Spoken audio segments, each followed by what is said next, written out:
Very good morning, my dear students, and you're welcome in the online story of Park Public School. Yes, students, we hope you all are fine at your home, at your place. Please be safe at your home, be protected. Yes, student, as you know, this online tutorial of Park Public School platform is providing you quality of education during this lockdown. And students, in this video, in this lecture, you will cover each and every concept related to the CBSE as well as the competition.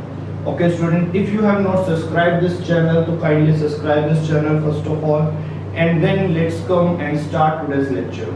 Yes, student, please come with full of energy and full of concentration for today's lecture, and please sit straight on your chair and open your notebook and maintain your notebook properly and write your notes neat and clean. Yes, student, let's start today's lecture. Yes, students, today topic is the transformer. मेरा transformer एक device है जिसको हम use करते हैं over AC. DC पे हम इसको यूज नहीं करते, डीसी पे ये वर्क ही नहीं करता ट्रांसफार्मर, ये सिर्फ वर्क करेगा किस पे, एसी के ऊपर वर्क करेगा। कैसे वर्क करेगा और इसका यूज क्या है, क्यों ट्रांसफार्मर बनाया जाता है, हमने एसी को क्यों पढ़ना स्टार्ट किया, डीसी से ही क्यों नहीं सब कुछ कर दिया हमने। एसी को देखो हम देख चुके हैं कि एसी बहुत कॉम्प्लिकेटेड है। क्यों कॉम्प्लिकेटेड है, इसकी साइनोसाइडल वेव आती है, साइनोसाइडल वेव आने के कारण इसमें फेज डिफरेंस आ जाता है। अब एसी बनाने का कुछ ना कुछ कारण रहा होगा। क्या कारण रहा होगा, जब हम एक डिस्टेंस से, मान लीजिए कोई एक डिस्टेंस है ए, मुझे एक लॉन्ग डिस्टेंस पर बी पॉइंट पर अपना करंट ट्रांसफर करना है, ट्रांसमिट करना है from one point to another point. Then यहां से अगर मान लो ये डिस्टेंस है, इसमें से करंट जा रहा है I, that is a long distance. अब लॉन्ग डिस्टेंस करंट को क्यों ट्रैवल करना पड़ता है, ऐसा तो है नहीं कि करंट हमारे घर की छत पे बन रहा है। अब कहीं पे पावर प्लांट होगा तो पावर प्लांट से हमारे घर तक करंट तो भी आएगा। पावर प्लांट मिनिमम अगर हम बात करें according to our state, Panipat में मिनिमम जो डिस्टेंस है वो पानीपत में पावर प्लांट है, तो वहां से लेके यहाँ तक करंट आने में भी लॉन्ग डिस्टेंस माना जाता है। और हम ऑलरेडी जानते हैं कि resistance is directly proportional to work length. अब इस वायर में, जिस वायर में वो करंट आएगा उसकी लेंथ ज्यादा होने के कारण उसमें रेजिस्टेंस ज्यादा हो जाएगी। दूसरा, आई जो करंट है, पावर प्लांट में कोई थोड़ा सा करंट तो बनाया नहीं जाएगा, काफी ज्यादा करंट बनाया जाएगा, मेगा इलेक्ट्रोड वोल्ट का करंट बनता है। इतना हैवी करंट जब हम ट्रांसमिट करते हैं तो होता क्या है, H is equal to I square R T. I square R T किसका फॉर्मूला है, H is equal to I square R T किसका फॉर्मूला है, हीट एनर्जी प्रोड्यूस करने का। तो इतनी हीट एनर्जी प्रोड्यूस हो जाएगी कि तुम्हारा जो करंट है, जो इलेक्ट्रिक एनर्जी है, यहाँ तक आने में 90% वो सारी कन्वर्ट हो चुकी होगी किसमें, हीट एनर्जी। तो तुम्हें कुछ भी करंट यहाँ पर नहीं मिलेगा इफेक्टिवली। Point is clear. तो दैट मींस हम करंट को ट्रांसमिट नहीं कर पाते। हम एक प्लेस से दूसरी प्लेस पे अगर हमने करंट को ट्रांसमिट करना है तो हम नहीं कर पाते। ट्रांसमिशन ऑफ करंट बहुत मुश्किल होता है। क्यों मुश्किल होता है, दो कारण हैं। लॉन्ग डिस्टेंस के कारण क्या इंक्रीज हो जाता है, रेजिस्टेंस इंक्रीज हो जाता है। दूसरा, हैवी करंट होने के कारण रेजिस्टेंस भी ज्यादा हो गया, करंट भी ज्यादा हो गया, तो हीट एनर्जी बहुत ज्यादा प्रोड्यूस होगी। हीट एनर्जी प्रोड्यूस होने के कारण हम क्या करते हैं, तो क्या होगा कि सारा करंट हमारे किसमें कन्वर्ट हो जाएगा, हीट एनर्जी। तो लॉस ऑफ इलेक्ट्रिक एनर्जी ना हो, क्योंकि हीट एनर्जी को यूज थोड़ी ना कर सकते हैं, वो तो एटमॉस्फेयर में रेडिएट हो जाएगी सारी हीट एनर्जी, तो वो लॉस है हमारे लिए, जो हमारे लिए यूज नहीं है तो हमारे लिए लॉस है। अब इस चीज को हम कैसे प्रिवेंट कर सकते हैं। अब ये डीसी अगर बात मैं कर रहा हूँ, ये डीसी करंट की। अब एसी करंट हमने इसलिए डिजाइन किया, एसी करंट को इसलिए इन्वेंट किया कि हमारे माइंड में आया, एक पॉइंट काम कर गया हमारे माइंड में, क्या कि हीट एनर्जी। एनर्जी का मतलब है कि तो इस इलेक्ट्रिक एनर्जी से क्या करते हैं, हम कहते हैं कि हम इस इलेक्ट्रिक एनर्जी से काम लेते हैं, वर्क लेते हैं। जैसे फैन ऑन किया, फैन क्या करेगा, वर्क करेगा, ठीक है। कोई भी हमने अप्लायंस को ऑन किया तो इलेक्ट्रिक एनर्जी से हम वर्क लेते हैं। तो हमने कहा वर्क का मतलब क्या होगा, power. Power is what, work upon time, ये हम सबको पता है। तो हमने कहा पावर का अगर हम फॉर्मूले की बात करें तो पावर का फॉर्मूला होता है V इंटू आई। पावर का फॉर्मूला है V इंटू आई। अगर यहाँ पर कुछ वोल्टेज है और करंट है पावर प्लांट में, यहाँ जहां पे सोर्स है, जो source of this is the source of electric current, यहाँ पर सोर्स है, पावर प्लांट है, जनरेटर लगा हुआ है, जो भी है, यहाँ पर कुछ वोल्टेज होगी और कुछ करंट होगा, तो इस पावर प्लांट में कुछ पावर होगी। अब पावर ही मेन है, अगर मैं पावर को चेंज ना होने दूं तो मैं उतना ही काम ले सकता हूं जितना, अगर मान लो 100 वॉट पावर है, 100 वॉट पावर जितना काम करेगी, अगर मैं इस पावर को चेंज ना होने दूं, यहाँ पर भी मेरे को सेम पावर मिल जाए, जो पावर मेरी यहाँ पर है, सोर्स में है, पावर प्लांट पे जितनी पावर जनरेट हो रही है उतनी ही पावर मुझे यहाँ पर मिल जाए, तो मैं कहूंगा मेरा लॉस नहीं होगा। देन कैसे हम इस चीज को सेम कर सकते हैं, यहाँ पर देखो, अगर मेरे पास करंट बहुत ज्यादा है और वोल्टेज कम है तो कुछ पावर आएगी हमारे पास। फॉर एग्जांपल पावर का फॉर्मूला है V into I। मैंने क्या कहा कि मेरे पास 10 वोल्ट है और यहाँ पर 100 एम्पियर करंट है, तो टोटल पावर कितनी आ गई हमारे पास, 1000 वॉट पावर आ गई। क्लियर है? अब मैं क्या करता हूँ, वोल्टेज को इंक्रीज कर देता हूँ, करंट को डाउन कर देता हूँ, बट पावर को चेंज नहीं होने दूंगा। पावर में अभी भी 1000 रखना चाहता हूँ, मेरे पास 1000 वॉट पावर आ रहा है, तो मैं क्या करता हूँ, वोल्टेज को इंक्रीज करता हूँ। कितना कर देता हूँ वोल्टेज को, 500 वोल्ट। करंट कितना हो गया, 2, सीधा 100 से कितने एम्पियर पे आ गया, 2 एम्पियर पे आ गया। पावर देखो, पावर चेंज हुई, पावर अभी भी सेम है। अब करंट अगर कम हो गया तो हीटिंग इफेक्ट के अंदर करंट यूज होता है या वोल्टेज यूज हो रही है, तो आंसर है हीटिंग इफेक्ट के अंदर क्या यूज होगा, करंट। और करंट तुमने एकदम से लो कर दिया, बट पावर को चेंज नहीं किया, पावर अभी भी सेम है, उतना ही काम कर सकती है जितना यहाँ पे कर रही थी, क्योंकि पावर अभी भी 1000 वॉट ही चल रही है। सिर्फ वहां पर वोल्टेज कम थी, करंट ज्यादा था। यहाँ पर क्या कर दिया तुमने, वोल्टेज को बहुत ज्यादा कर दिया, करंट को कम कर दिया। करंट कम करने से तुम्हारा हीटिंग इफेक्ट कम हो जाएगा। ये पॉइंट क्लियर हुआ? और भी कम कर सकते हो, 1000 volt is equal to 1000 volt multiply 1 ampere, power अभी भी सेम रखी है। तो हम करंट को मिनिमम कर देते हैं, मिनिमम कहां पे, पावर प्लांट में करंट को मिनिमम कर देते हैं, वोल्टेज को मैक्सिमम कर देते हैं। वोल्टेज को एकदम से बढ़ा देते हैं, करंट को एकदम से डाउन कर देते हैं, पावर सेम रखते हैं। और कम करंट के साथ हम ट्रांसमिट करते हैं, ट्रांसमिट करके जब यहाँ पर पहुंचते हैं तो यहाँ पर हम दोबारा से रिवर्स करते हैं, करंट बढ़ा देते हैं, वोल्टेज डाउन कर देते हैं, फिर रिवर्स गियर में काम करते हैं, करंट बढ़ाना शुरू कर देते हैं, वोल्टेज को डाउन करना शुरू कर देते हैं। पॉइंट क्लियर हो रहा है या नहीं हो रहा? अगर हम पावर प्लांट की बात करें तो पावर प्लांट में कम से कम भी 11000 वोल्ट चलता है, इतनी ज्यादा वोल्ट के साथ करंट चलता है वहां पर। और घर में सिर्फ हमें कितना मिलता है, 220 वोल्ट। तो बनाया कितना ज्यादा, वहां इतनी ज्यादा वोल्टेज क्यों क्रिएट की जाती है?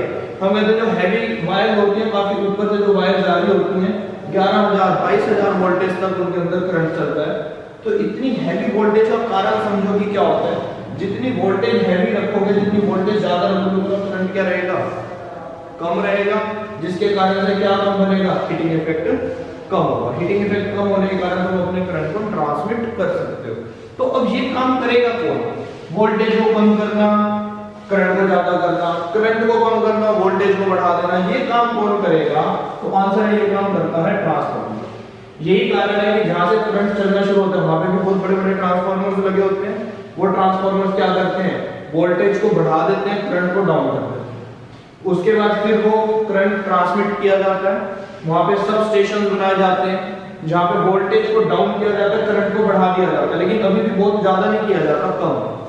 उसके बाद वो तुम्हारे घर तक पहुंचता है करंट, तुम्हारे घर के बाहर, गली के बाहर एक ट्रांसफार्मर लगा हुआ है, वो ट्रांसफार्मर फिर वोल्टेज को डाउन करेगा, करंट को उठाएगा, वोल्टेज कर देगा 220।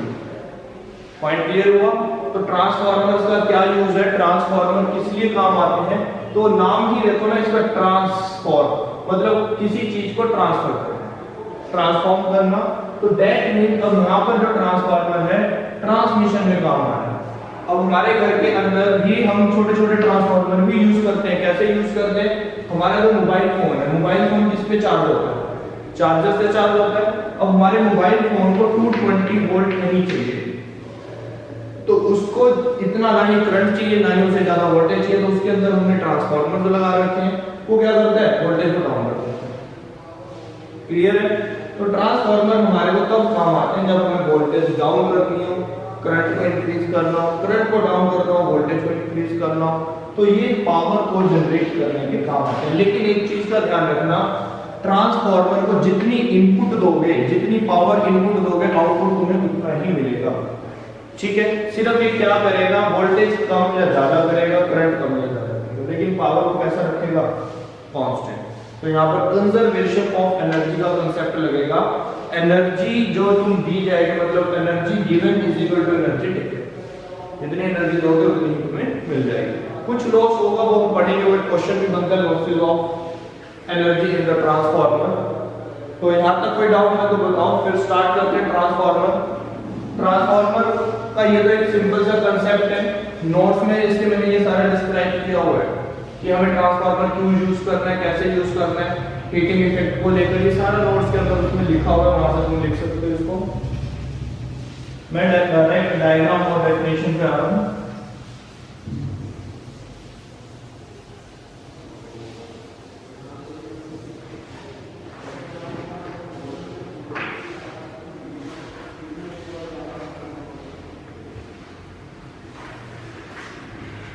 देखो ट्रांसफार्मर का यूज तुम्हें समझ आ गया। डिफाइन क्या बनेगा ट्रांसफार्मर का, it is a device which is used to convert heavy voltage into down or heavy voltage into less voltage, और same as well for current को भी कम या ज्यादा करता है और वोल्टेज को भी कम या ज्यादा करता है, but keep power constant. Definition तुम्हें मिल जाएगी। हाँ, सबसे बड़ी बात है इसका प्रिंसिपल क्या होगा, प्रिंसिपल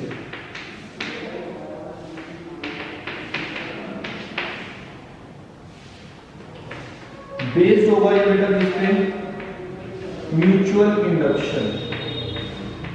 और म्यूचुअल इंडक्शन हम पढ़ चुके हैं। म्यूचुअल इंडक्शन का मतलब है मिनिमम कितनी कॉइल होंगी इसके पास, दो कॉइल्स। एक प्राइमरी कॉइल होती है म्यूचुअल इंडक्शन में और एक सेकेंडरी कॉइल होती है। प्राइमरी कॉइल में करंट होता है, ये सब बातें हो चुकी हैं ऑलरेडी म्यूचुअल इंडक्शन के अंदर। प्राइमरी कॉइल के पास करंट होगा, सेकेंडरी कॉइल क्या होगा, सेकेंडरी कॉइल के पास बताओ, इसके पास होगा क्या, फ्लक्स। फ्लक्स के साथ साथ क्या मिलता है इसके अंदर तुम्हें, इंड्यूस ईएमएफ। तो इंड्यूस ईएमएफ क्यों बनेगा, जो भी प्राइमरी कॉइल के अंदर करंट के कारण जो मैग्नेटिक फील्ड है सेकेंडरी कॉइल के साथ लिंक कर रहा है। डन, चलिए आगे बढ़ते हैं। अब शेप देखते हैं, इसके डायग्राम पे आते हैं। डायग्राम को ध्यान से समझना, और ये क्वेश्चन 99% चांस है बोर्ड में आने का, और आपका भी यही बार बार न्यूमेरिकल भी आ जाता है इसका।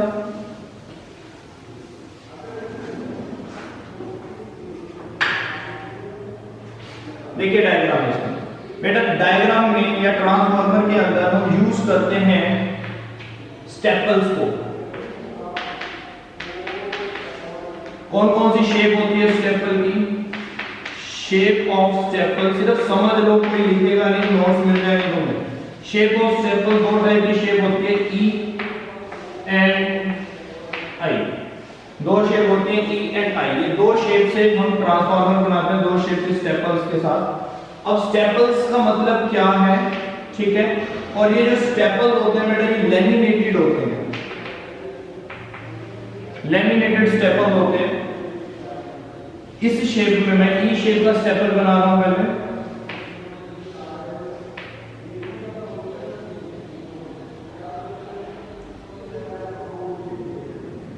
ये ई शेप का स्टेपल है और एक स्टेपल बनेगा आई शेप का, ये आई शेप का स्टेपल। ये दो स्टेपल बने और इनको लैमिनेट कर देंगे।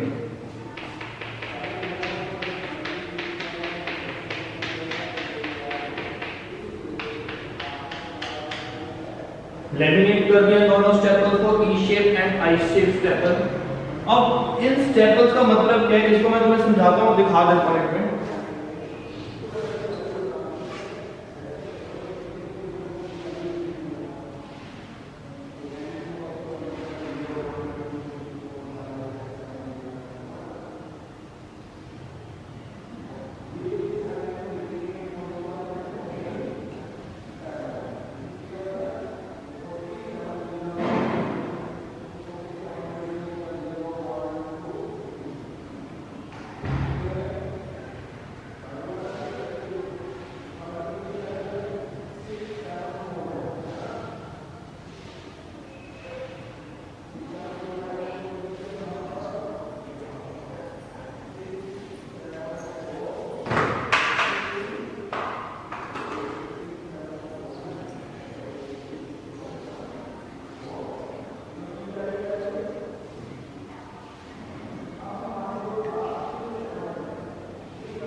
ये दिखाऊंगा तुम्हें स्टेपल्स।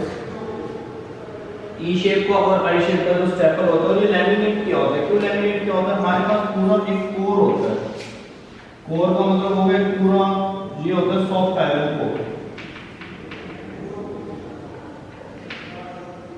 सॉफ्ट आयरन कोर लिया जाता है। क्यों लिया जाता है सॉफ्ट आयरन कोर? इसका एक ब्लॉक लिया जाता है ईंट टाइप, पूरी एक ब्रिक ली जाती है सॉफ्ट आयरन कोर की, तो बहुत मोटी होती है, मतलब पूरी क्यूब शेप होती है इसकी। ठीक है, अब इतना बड़ा अगर हम एक क्यूब रख देंगे, एक ब्रिक शेप में सॉफ्ट आयरन कोर को अगर तुम रखोगे तो उसके अंदर एडी करंट प्रोड्यूस हो जाएगा।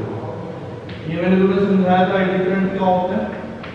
ठीक है, वो एडी करंट को कम करने के लिए मैंने तुम्हें पॉइंट्स बताए थे कि what are the methods to reduce the eddy current. मैंने कहा था अगर तुम्हें करंट को रिड्यूस करना है तो I का मतलब है Q/T, तो इस टाइम को बढ़ा दो, टाइम बढ़ाओगे करंट रिड्यूस होगा। तो एडी करंट को रिड्यूस करने के लिए हम टाइम को इंक्रीज करते हैं। टाइम को इंक्रीज करने के लिए हम इसकी शेप को कैसा बनाते हैं? ये ई शेप में, इसके इलेक्ट्रॉन चलने में टाइम लगा रहे हैं, देखो घूमते रहेंगे। अगर मैं इसको एक कंप्लीट ऐसे शीट छोड़ दूंगा, ऐसे बना के छोड़ दूंगा, इसके अंदर ये वाली शेप्स नहीं बनाऊंगा, तो इलेक्ट्रॉन जल्दी अपना साइकिल कंप्लीट करके वापस आ जाएगा। पॉइंट क्लियर हुआ या नहीं हुआ? तो इलेक्ट्रॉन्स का साइकिल कंप्लीट होने में टाइम ज्यादा लगे, चार्जेस को चलने में टाइम ज्यादा लगे, टाइम इंक्रीज होने से करंट डिक्रीज होगा, करंट डिक्रीज होने से एडी करंट डिक्रीज होगा, एडी करंट डिक्रीज होने से हीटिंग इफेक्ट डिक्रीज हो जाएगा। क्योंकि जब ट्रांसफार्मर के अंदर सबसे ज्यादा जो लॉस है वो हीट लॉस होता है, हीट लॉस का सबसे ज्यादा कारण बनता है एडी करंट। एडी करंट से बचने के लिए हम ये सारे काम करते हैं। स्टेपल्स को क्या करते हैं? लेमिनेट करते हैं। ब्रिक को, एक क्यूब को सबसे पहले तो स्टेपल्स की फॉर्म में ब्रेक किया जाता है, कट किया जाता है। जैसे फॉर एग्जांपल हम चीज लेने जाते हैं, पनीर सबने देखा है, अब हम उस पनीर की जो स्लाइसेस बनाते हैं वो स्लाइसेस ऐसे ही एक सॉफ्ट आयरन क्यूब का एक क्यूब है, जैसे पनीर होते हैं सॉफ्ट आयरन कोर को एक पनीर मान सकते हो तुम। ठीक है, अब उस पनीर के स्लाइसेस कट करने हैं, तो स्लाइसेस का मतलब है स्टेपल्स। तो हम इसके बहुत थिन स्लाइसेस कट करते हैं और हर स्लाइस को किस शेप में कन्वर्ट करते हैं? एम शेप में। हर स्लाइस में से ये दो शेप्स हम निकालते हैं, ये वाला मटेरियल हमारा वेस्ट जाता है और ये हम एम शेप बनाते हैं और एक आई शेप के स्टेपल्स बनाते हैं। हर स्लाइस को फिर हम क्या करते हैं? लेमिनेट करते हैं। मतलब कहने का कि हर स्लाइस को लेमिनेट इसलिए किया जाता है कि जब मैं दोबारा से सारे स्लाइसेस को जोड़ूं, दोबारा से उसको क्यूब में कन्वर्ट करूं, तो हर स्लाइस के बीच में, हर स्टेपल के बीच में कनेक्शन ना रहे। अगर मैं सारों को कनेक्ट कर दूंगा एक दूसरे के साथ, उनको लेमिनेट नहीं करूंगा, तो फिर मुझे स्टेपल बनाने का कोई बेनिफिट ही नहीं होगा। ठीक है, फिर तो क्यूब का क्यूब ही रह जाता हूं। अगर क्यूब से तुमने क्या किया? उसके स्लाइसेस कट किए, स्टेपल्स बनाए, हर स्टेपल को तुमने लेमिनेट किया, हर स्टेपल को तुमने एम शेप में कन्वर्ट किया, आई शेप में कन्वर्ट किया, उसके बाद तुमने इसको दोबारा से जोड़ दिया। यहाँ पर नट बोल्ट लगा के हम इनको दोबारा से टाइट कर देते हैं। तो टाइट करते हैं तो हर स्टेपल एक दूसरे के साथ कनेक्शन ना बना सके, उनके बीच में इंसुलेशन रहे। तो इंसुलेशन का काम कौन करता है? लेमिनेशन। Point is clear? क्यों? क्योंकि जितना बड़ा क्यूब रखोगे, जितना बड़ा तुम साइज बनाओगे अपनी शीट का या क्यूब का, तो उतना ही एडी करंट ज्यादा प्रोड्यूस होगा। तो ये सारे काम किस लिए किए जा रहे हैं? Just to prevent from eddy current. Eddy current से बचने के लिए ये काम हो रहे हैं। M shape staple, I shape staple, यहाँ तक क्लियर है। अब इसका डायग्राम देखो, डायग्राम कैसे बनता है। ये मैंने तुम्हें डायग्राम में थोड़ा बेस बताया कि हमारे डायग्राम में क्या क्या रहेगा। ये ई शेप का और आई शेप का स्टेपल रहेगा, किसी किसी बुक्स में इसको एम शेप भी लिखते हैं, एम शेप स्टेपल। और ये स्टेपल्स का मतलब क्या है? ये क्यूब सॉफ्ट आयरन कोर के स्लाइसेस किए होते हैं और उनको लेमिनेट किया होता है और दोबारा से जोड़ दिया जाता है। ठीक है, देखिए ट्रांसफार्मर देखने में कैसा लगता है, कुछ ऐसा शेप देगा।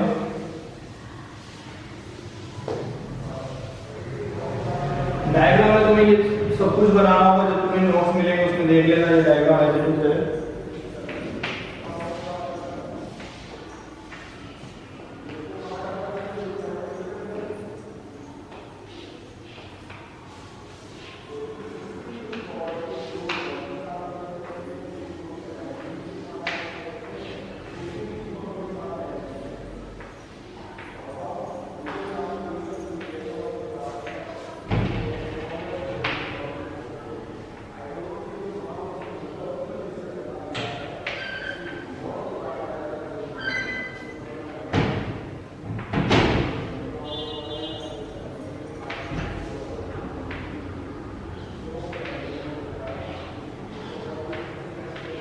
ये बेटा स्टेपल है।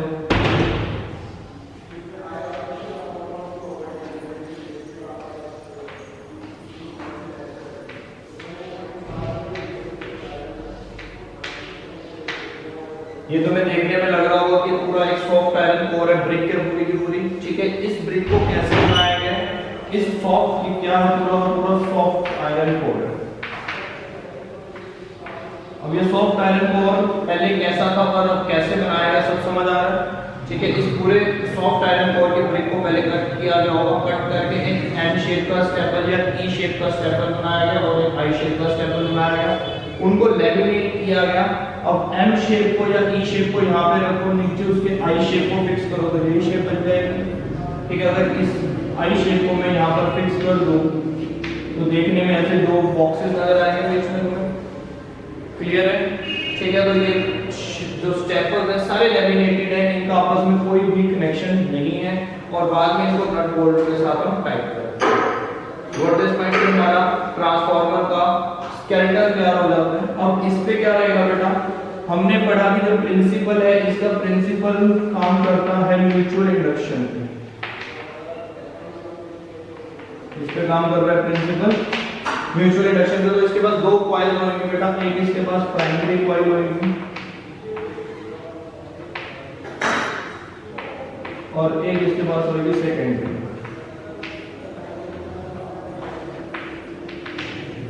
ये देखो यहां पर बनेगी प्राइमरी कॉइल,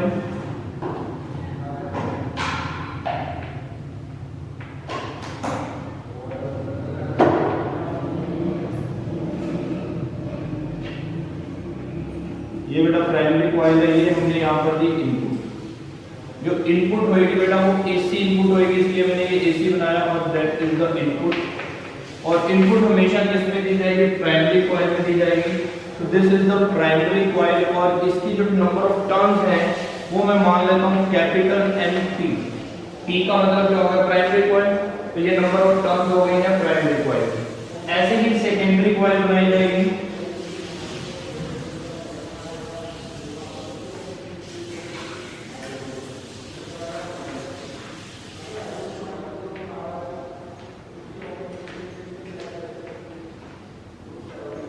यहां से बेटा तुम्हें मिलेगा आउटपुट।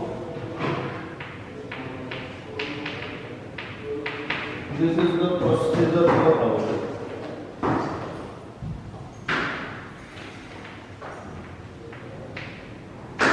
ये कौन सी कॉइल होगी, this is the secondary coil, ठीक है। और इसके जो नंबर ऑफ टर्न्स होंगे उसको हम लिख देंगे एनएस।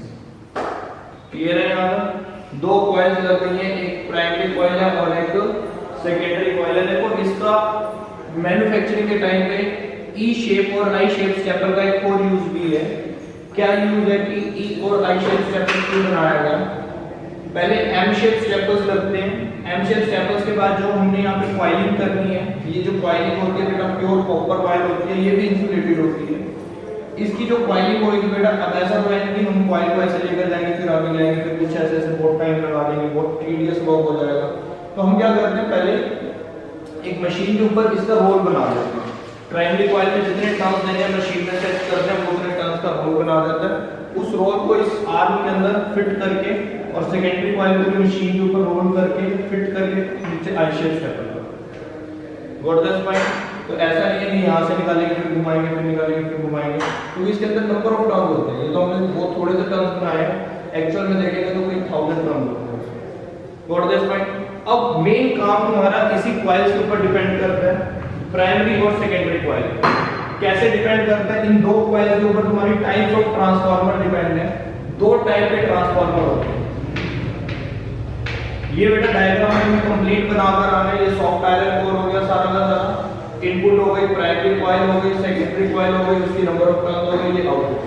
व्हाट दिस पॉइंट, अब टाइप्स ऑफ अगर ट्रांसफार्मर की बात करें तो पहला ट्रांसफार्मर की बात करते हैं वो होता है स्टेप अप ट्रांसफार्मर और सेकंड ट्रांसफार्मर होता है स्टेप डाउन ट्रांसफार्मर।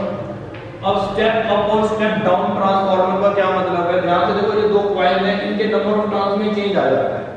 अगर प्राइमरी कॉइल में नंबर ऑफ टर्न्स ज्यादा है, सेकेंडरी कॉइल में नंबर ऑफ टर्न्स कम है, तो ये स्टेप डाउन ट्रांसफार्मर बनता है।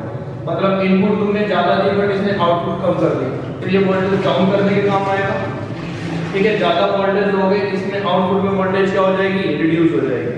ठीक है, अगर तुम्हें हाई वोल्टेज करनी है, इनपुट जो देंगे तुम्हें प्राइमरी कॉइल के नंबर ऑफ टर्न्स को कम कर दो, सेकेंडरी कॉइल के नंबर ऑफ टर्न्स को ज्यादा कर दो। जितने सेकेंडरी कॉइल के नंबर ऑफ टर्न्स बढ़ाओगे उसकी उतनी ही आउटपुट इंक्रीज हो जाएगी वोल्टेज बढ़ाने में। Point is clear. Voltage down करने में कौन सा काम आएगा, स्टेप डाउन। वोल्टेज इंक्रीज करने के लिए कौन सा काम आएगा, स्टेप अप। तो ये होते हैं बेटा दो टाइप के transformer, step down and step up transformer. Step up और स्टेप डाउन ट्रांसफार्मर किस पे बेस्ड है, उनकी कॉइल्स पे। जो इसकी तुम्हें आउटपुट अगर ज्यादा चाहिए तो सेकेंडरी कॉइल से तुम्हें आउटपुट मिलेगी, ये याद रखना। अगर आउटपुट ज्यादा चाहिए तो सेकेंडरी कॉइल के नंबर ऑफ टर्न्स प्राइमरी से ज्यादा होना चाहिए। अगर आउटपुट तुम्हें कम चाहिए तो नंबर ऑफ टर्न्स प्राइमरी से कम होने चाहिए। क्लियर है यहां तक? टाइप्स ऑफ ट्रांसफार्मर क्लियर है। अब ये म्यूचुअल इंडक्शन पे ही बेस्ड है, इसलिए देखो यहां पर हमने यूज किया सॉफ्ट आयरन को। क्यों? म्यूचुअल इंडक्शन में अगर हम इसके अंदर करंट पास करेंगे और ये जो करंट है बेटा वेरिएबल करंट है, इनपुट जो है कैसी इनपुट है, एसी इनपुट है। ये जो एसी इनपुट है बेटा, एसी इनपुट के अंदर वेरिएबल करंट प्रोड्यूस होगा। वेरिएबल करंट प्रोड्यूस होने के कारण जो भी मैग्नेटिक फील्ड बनेगा वो सारा मैग्नेटिक फील्ड सेकेंडरी कॉइल में लीक हो जाएगा। क्यों लीक हो जाएगा सारा, बाहर क्यों नहीं निकलेगा? क्योंकि सॉफ्ट आयरन और भी प्रॉपर्टी होती है, ये फेरोमैग्नेटिक मटेरियल होता है, ये मैग्नेटिक लाइंस को अपने में से बाहर नहीं जाने देता, सारी लाइंस अपने पास रखता है। तो ये सारी की सारी लाइंस को, इसके सारे फ्लक्स को किसके साथ लिंक कर देता है, सेकेंडरी कॉइल के साथ लिंक कर देता है। और अब हमें पता है कि अगर मुझे इस कॉइल में ईएमएफ जनरेट करना है तो मुझे बार बार क्या करना पड़ेगा, अगर मुझे ईएमएफ जनरेट करना है तो मुझे ईएमएफ जनरेट करने के लिए इस कॉइल के अंदर अपने इस करंट के फ्लक्स को चेंज करना पड़ेगा। अगर मैं कांस्टेंट कर दूं, अगर फ्लक्स कांस्टेंट हो जाए तो क्या इसमें ईएमएफ जनरेट होगा, नहीं होगा। मुझे पता है कि जब तक फ्लक्स चेंज होता रहेगा ईएमएफ जनरेट होता रहेगा, तो मैं आउटपुट मिलती रहेगी। Yes, good morning ma'am. Good morning. Only one student? हाँ मैम, एक तरुण था वो लेफ्ट कर गया और 2-3 बच्चे लाइव बैठे हैं, आज क्लास आई हुई है। क्या सर? अच्छा, लाइव सामने बैठा। हाँ जी, मेरे सामने बैठे हैं। फिजिकली प्रेजेंट है? हाँ जी, फिजिकली प्रेजेंट आप ये बोल रहे हो? फिजिकली प्रेजेंट है ma'am. Okay sir, please carry on. Okay.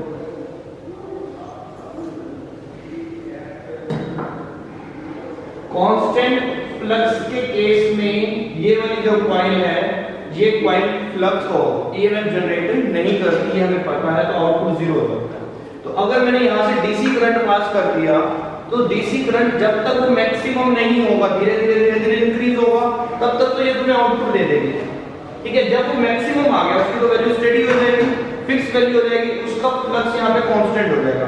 Constant flux में आउटपुट हो जाएगी तुम्हारी जीरो। तो मतलब ट्रांसफार्मर वर्क नहीं करेगा किस पे, डीसी। किस पे वर्क करेगा ये, एसी पे। क्यों? करंट चेंज होता रहेगा, करंट चेंज का होने का जो रीजन होगा वो एसी है, और चेंजिंग के कारण मैग्नेटिक फील्ड चेंज होगा, उसके कारण इसका फ्लक्स चेंज होगा, आउटपुट तुम्हें मिलेगा। Got this man? तो प्रिंसिपल तुम्हें समझ आ गया, म्यूचुअल इंडक्शन इसका प्रिंसिपल है। ठीक है, वर्किंग मैंने तुम्हें बता दी, यही वर्किंग है कि अगर हम इनपुट देंगे, एसी से इनपुट देंगे तो फ्लक्स चेंज होगा सेकेंडरी कॉइल का, तुम्हें आउटपुट मिलेगी।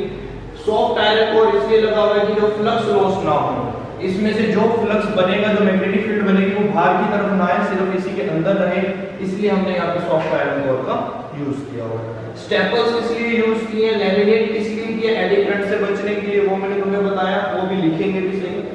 और यहाँ तक बेटा बस आज इतने ही करेंगे। टाइप्स ऑफ ट्रांसफार्मर कितने, दो हैं, स्टेप अप है, स्टेप डाउन है, वो तुम्हें बता दिया। दो कॉइल्स के ऊपर वो कैसे बेस्ड हैं वो मैंने तुम्हें बता दिया। अब इसकी रहेगी कैलकुलेशन, इसकी वर्किंग लिखवानी, वो तुम्हें नोट्स में वर्किंग तो लिखी हुई मिल जाएगी। कैलकुलेशन और इसके लॉसेस करवाने। अब इसके लॉस होते हैं, कितने टाइप के लॉसेस हैं हमारे ट्रांसफार्मर के अंदर, हीट लॉस है और भी बहुत सारे लॉसेस होते हैं, उस पे क्वेश्चन भी आता है। ठीक है, तो अभी कल जो क्लास होगी, कल की क्लास में इसके लॉसेस और इसकी कैलकुलेशन। ठीक है स्टूडेंट्स, ओके बेटा, बाय, टेक केयर। अंकिता, समझ आया तुम्हें बेटा? कुछ पूछना है?